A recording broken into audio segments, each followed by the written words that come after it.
ընթացքում ինչ ցուցանիշներ եք ունեցել, որ երկրներից են եկել ավելի շատ։ Շատ լավ, ուրեմն մեր այցելուների թիվը բավական մեծ է։ Ես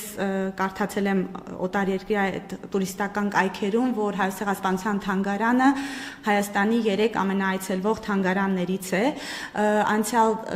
մինչև 100,000 մոտ այցելու ենք ունենում յուրաքանչյուր տարի, անցյալ տարվա կտրվածքով մոտ 80,000 այցելու էր, որից 10,000-ը մոտ աշակերտներ էին, քանի որ Հայոց ցեղասպանության թեման դպրոցներում անցնելու պարագայում նրանք անպայման այցելում են թանգարան, եւ քանի որ մենք ունենք նաև կրթական ծրագրեր աշակերտների համար, դա նաև լրացուցիչ խթան է, որպեսզի մեր աշակերտները այցելեն թանգարան։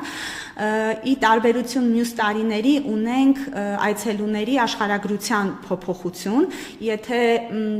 նախորդ տարիներին հիմնականում ռուս զբոսաշրջիկներ եւ եվրոպացի զբոսաշրջիկներ էինք ունենում, այս տարի բավական շատ են չինացիների, հարավային Կորեայից այցելուների, Ֆիլիպիններից այցելուների թիվը, դրա համար մենք այսպես նաև փոփոխություններ ենք փորձում անել այն առումով, որ օգտվելով առիթից նաև ասեմ, որ անցյալ տարվանից Հայոց ցեղասպանության թանգարան ինստիտուտում արդեն աուդիոգիդեր կան, ինչը նշանակում է, որ այս պահին անգլերեն, ֆրանսերեն եւ ռուսերեն լեզուներով մենք կարողանում ենք մեր զբոսաշրջիկներին ավելի ընդարձակ տեղեկություն տալ թանգարանի մասին։ Այս պահին մենք Բրյուսովի պետական համալսարանի, լեզվաբանական համալսարանի հետ համագործակցության ստեղծել ենք մեր աուդիոգիդերի տեքստերի չինարեն եւ կորեերեն թարգմանությունը եւ առաջիկայում նախատեսում ենք աուդիոգիդերի տեքստերը նաեւ այդ երկու լեզուներով առաջարկել, որպեսզի կարողանանք մեր զբոսաշրջիկների աճող հետաքրքրությունը եւ այդ երկրների աշխարհագրությունը կարողանանք բավարարել։ Ասեմ նաեւ, որ Իտալիայից բավական մեծ թվով զբոսաշրջիկներ ունենք եւ ինչի արդյունքում նաեւ իտալերեն ենք թարգմանել գրքեր Հայոց ցեղասպանության մասին, որպեսզի հնարավորինս շատ կարողանանք տեղեկություն տալ։ Նախատեսում ենք նաև անգլերեն, գերմաներեն, արաբերեն, իտալերեն եւ նորից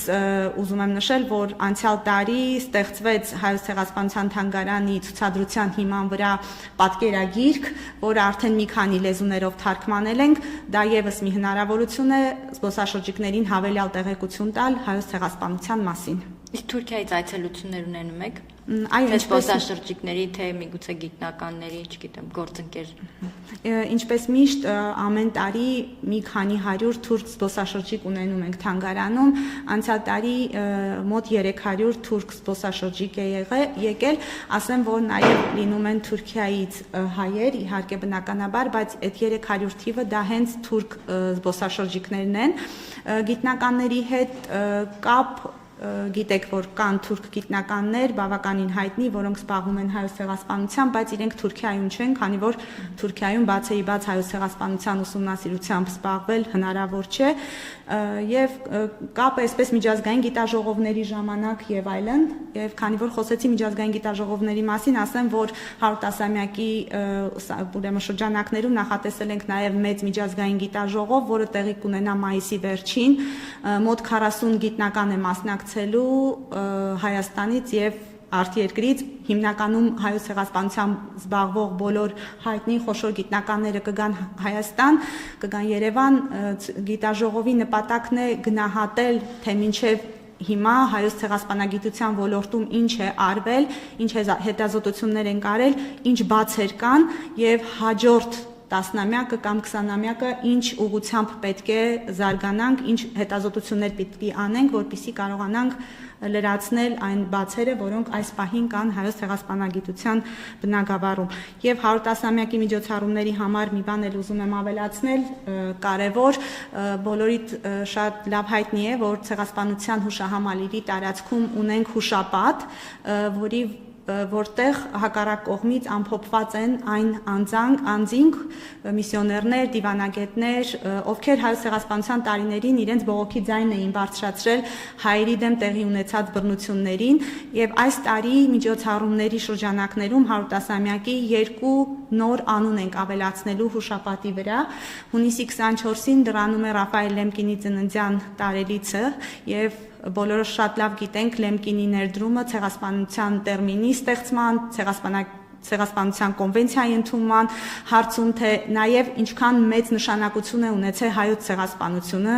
այդ ամենի վրա, եւ ուզում ենք հունիսի 24-ին եւ Լեմկինի ծննդյան օրվա եւ 110-ամյակի միջոցառումների շրջանակներում ավելացնել Լեմկինի հուշաքարը, նրա գերեզմանից հողը արդեն վերցվել է եւ պաշտոնական այդ արարողությունը տեղի կունենա հունիսի 24-ին։ Եվս մեկ անց կապված Մուսալերան հերոսական ինքնապաշտպանության հետ, գիտենք, որ նաև այս տարի լրանում է Մուսալերան ինքնապաշտպանության 110-ամյակը եւ հաջորդ անձը, ով որ կավելանա հուշապատի վրա, Լուի դե Ֆյուրնեն է, ֆրանսիացի ադմիրալը, ում գործունեության շնորհիվ, ով որ առանց սպասելու իր ղեկավարների թույլտվությանը որոշում կայացրեց նավերը մոտեցնել Մուսալերանը եւ փրկել 4000 հայերի եւ այդ միջոցառումների շրջանակներում հստակ օրը դեռ չեմ կարող ասել, բայց մեր հուշապատի վրա կավելանա նաեւ Լուի Դարտիշ դե Ֆուրնեի հուշատախտակը։ Տիկին Գզոյան, Թանգարան ինստիտուտ